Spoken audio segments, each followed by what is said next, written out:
Hello, everybody. Live from Los Angeles on a sports-filled, action-packed week. It is the Ozone. I'm your host, Omar Miller. I'm here with my brother, Terry, also known as the Icons.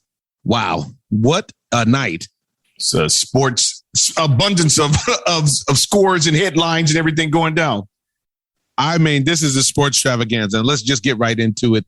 Tonight was the Deontay Wilder Tyson Fury trilogy match. And I have to be honest, I really didn't feel like this fight was necessary.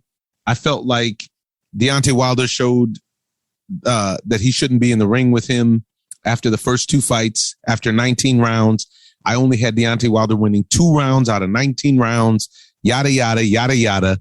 And boy, was I wrong. Well, what a fight and what a treat for fight fans we got tonight. Right. Well, he got him a couple more rounds under his belt this time. He did. And, you know, he showed heart. By now, everybody knows what happened. Deontay Wilder gets knocked out in the 11th round. But, man, wow. He tried. I mean, salute to Bomb Squad. He chunked him. Yeah, he tried. I mean, he ditched everything after his game plan. It looked like it fell apart, which was a decent game plan. But it just so happened that you need to have more pieces to the puzzle. You need to have more, another gear. And Tyson Fury had the extra gears, and that's where the difference was. That's what it came down to. And if you watch the fight, a lot of what seems like what it comes down to is Deontay Wilder got beat by the better man tonight. And he got beat by the better man in all 3 fights. He got a draw on one of them. But in real life, shout out to his trainer, because Malik Scott helped him out a lot. He made him believe in himself. Wilder came out very, very aggressive, but he also came out looking unsure of himself. And when he got dropped in the 3rd round, it almost looked like in his head he was thinking, "Oh, okay, here we go. Here we go again." Like, oh my goodness, like, am I going to be able to get over the hump? This is looking all bad.